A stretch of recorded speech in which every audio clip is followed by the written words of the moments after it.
¿Cómo le va? Bienvenido.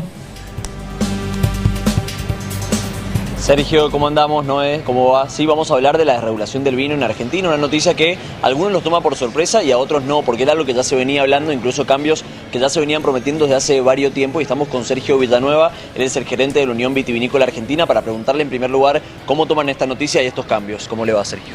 ¿Qué tal? Mira, creo que hay que ponerlo todo esto en contexto, digamos, ¿no? Esto viene de una ida y vuelta que tiene que ver con el decreto de regulación que el Senado de la Nación, el DNU famoso, y bueno, quedó el instituto en una situación ahí intermedia. Ustedes saben que la vitivinicultura se rige por una ley que quedó vigente, que no pudo ser modificada, pero la mayoría de sus cosas se hacen por resolución, porque así nació esto, digamos, ¿no?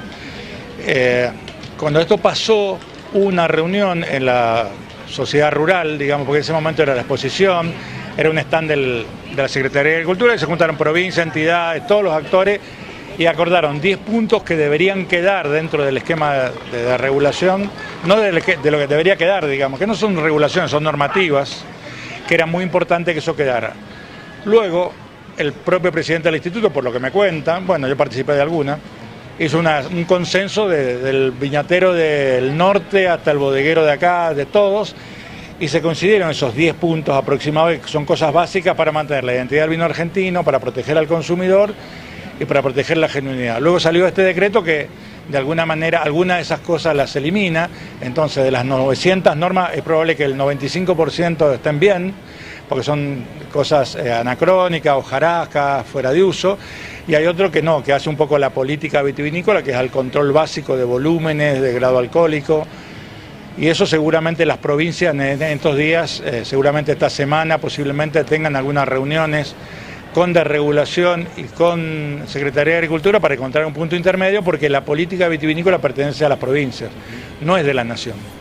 Pero la política vitivinícola necesita datos, estadísticas, y las bodegas necesitan proteger la sostenibilidad, la trazabilidad, etcétera, etcétera, que por ahí desde Buenos Aires no se termina de comprender, y bueno, ahí tendremos que encontrar ese punto intermedio, ¿no? Ahora se va a dejar de fiscalizar el proceso productivo. ¿Cómo podría impactar esto en el vino? Mira, yo creo que el tema del instituto debe proteger, o el Estado, ponerlo en sentido más amplio, debe proteger dos estadios. Uno es la genuinidad, que el producto sea genuino, si dice de una variedad o una zona debe ser de esa, y otro apto para el consumo. No se puede hacer una cosa sin la otra. Bueno, puede hacer que el instituto sea solamente apto para el consumo, porque puede ser un producto que no te haga mal a la salud, pero se ha hecho de otra cosa, o tenga adiciones, o se ha hecho a partir del agua, digamos, ¿no? Y otro, la genuinidad, que tiene que ver, vos también te puedes tener un producto genuino y que no sea apto para el consumo, porque puede estar en malas condiciones, puede estar avinagrado, etcétera. Entonces esa conceptualidad obliga a controlar algunos puntos de control. Yo creo que esto que acordamos, esos 10 puntos, responde a todas las necesidades, hasta las más extremas, hasta las más ideológicas de regulación están contenidas. Por eso, desnormativizar no es lo mismo que desregular. Pero bueno, hay que charlarlo, hay que trabajarlo. Te repito que la política vitivinícola es de la provincia. ¿Por qué? Porque los problemas económicos y de crisis y de situación y de estadística están acá, digamos. No están en un mapa de guerra, en una oficina en Buenos Aires. Lo que se va a fiscalizar ahora es el producto final, el producto en la góndola. Sí. En el caso de que este producto final sea de una cepa determinada, o la etiqueta diga una cepa determinada y en realidad no sea de esa cepa, ¿eso es lo que se va a poder, digamos, ese vino sacar del mercado si se detecta eso, o ya no va a ser la función del INV? Yo creo que si hay el comprobante de ingreso de uva, el SIU, hay un informe final de cosecha y alguna... ¿Eso va a seguir estando? Eso es lo que las provincias pretenden que siga estando, digamos, ¿no? Porque si no, la propia función del organismo es bastante compleja, digamos, ¿no? Porque algunos puntos de control tenés que tener. Es como si yo te dijera, la aduana no va a controlar en las fronteras, sino va a ir a los negocios a controlar la etiquetita que diga que es importado. Es como cazar mariposas. Entonces, bueno, yo creo que hay un tema práctico y de todas maneras las provincias conservan sus facultades naturales por si tienen que pedir alguna información adicional a través de la Dirección de Fiscalización y Control, lo pueden hacer, digamos, que sería un extremo teniendo un organismo. El instituto a nivel, más allá de la burocracia y de las cosas que hay que cambiar, tiene un prestigio a nivel internacional. Argentina ha firmado tratados internacionales que hablan de la genuinidad, de los puntos de control, de por qué una IG o una DO son lo que son. Entonces, bueno, yo creo que no hay que caer en extremos ideológicos. Creo que es un avance. Creo que la mayoría de la gente está a favor de sacar mucha regulación que proviene de una época de 1959, tiene 66 años, donde era otro el consumo, donde era otro el contexto, pero tampoco caer en el extremo. Así que yo creo que las provincias plantearán sus dudas, los sectores privados también, siempre en el ánimo de construir. Así que yo creo que esta semana seguramente tendremos novedades de todo esto, ¿no? Sergio, no sé si tiene alguna pregunta. Mirá, referido ahí consultarle a Villanueva el tema de la etiqueta que recién nombrabas algo.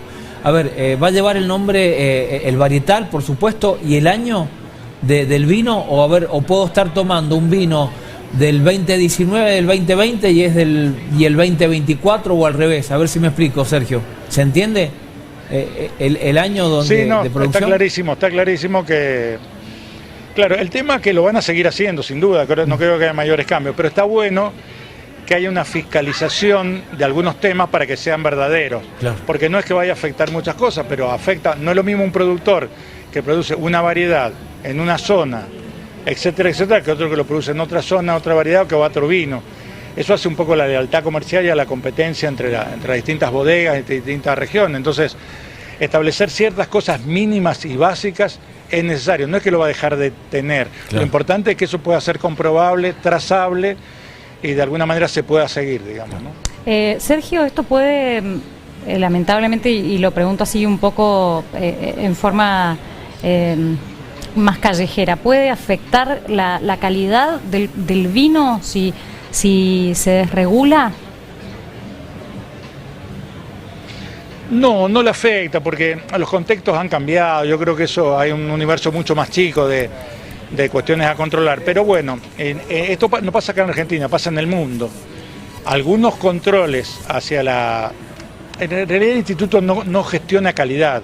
Lo que sí certifica una serie de procesos que hacen a ese concepto, digamos, claro, ¿no? Entonces, es como yo te decía, hay dos puntas que hay que proteger, las dos sensibles. Uno, el consumidor. Si el consumidor le dicen que de tal variedad, de tal lugar y de una serie de características debe ser cierto. Y eso tiene que controlar el Estado, si no lo que estamos incurriendo es en mentir. Cosa que no pasa con la actual legislación, ni pasaría si se respetan los 10 puntos básicos que las entidades acordaron. Pero por el otro lado está el productor. El productor no es lo mismo producir determinada variedad que otra, ni la misma cantidad que la otra, y eso también lo tiene que de alguna manera y hace la política vitivinícola. Estamos en un momento del mundo y de la situación vitivinícola donde el consumo de alcohol baja, donde hay cambios muy importantes en todo sentido, y entonces eso trae generalmente una necesidad de ajustar, de equilibrar para que no haya crisis y los productores no abandonen sus propiedades. Por lo tanto, esas reglas básicas que hacen a la normativa deben seguir, digamos. Le hago la última yo de mi parte. Usted que ha estudiado mucho, ha viajado también. ¿Cómo es la situación en los controles en Napa Valley, en parte de España, en parte de Francia y en otros países productores de un vino también que da la vuelta al mundo, Chile también, para no irnos tan lejos? ¿Qué función toman los distintos organismos de control? Mira, son distintos, porque Argentina... hay como dos clases de países, los que nacieron al flujo de la exportación, que básicamente son exportadores y no tiene grandes mercados internos, caso de Chile. Argentina es un país netamente europeo en ese sentido, en el consumo, entre el 75 y el 80%, depende del año, ¿no? Sí. Se consume en el mercado interno, con lo cual tenemos una gran cantidad de volumen, y una gran cantidad de ese volumen es vino de consumo cotidiano, digamos, ¿no? Por lo tanto, los controles van variando de país en país. Creo que todos los países van buscando que también los privados tengan de alguna manera elementos de control. Yo creo que con esta reforma el instituto va a quedar equiparado, digamos, a cualquier control que hay en el mundo, pero también es cierto que el prestigio de la vitivinicultura argentina, que lo ha ganado en el mundo y que a veces otros países no lo tienen, fue a partir de un compromiso entre bodegas, productores y organismos de fiscalización para que eso pasara. Por lo tanto, yo creo que en esta situación debemos ser realistas en qué somos, cómo somos, a quién le vendemos, cómo vendemos, y proteger a nuestras dos puntas más sensibles, al productor para que no no haya transferencia de recursos de un sector a otro, pero también al consumidor, para que siga diciendo, bueno, que el vino argentino, como la carne o como Messi, como recién escuchaba en la nota previa, sean parte de la simbología nacional, ¿no? Muy bien. Juan, el cierre tuyo. Gracias a Villanueva. Le agradecemos a Sergio por estos minutitos. Bueno, chicos, es un tema que vamos a seguir de cerca, sobre todo cuáles van a ser el impacto que va a tener esta desregulación en el producto final, ¿no? Gracias, Juan. Hasta luego. Hasta luego.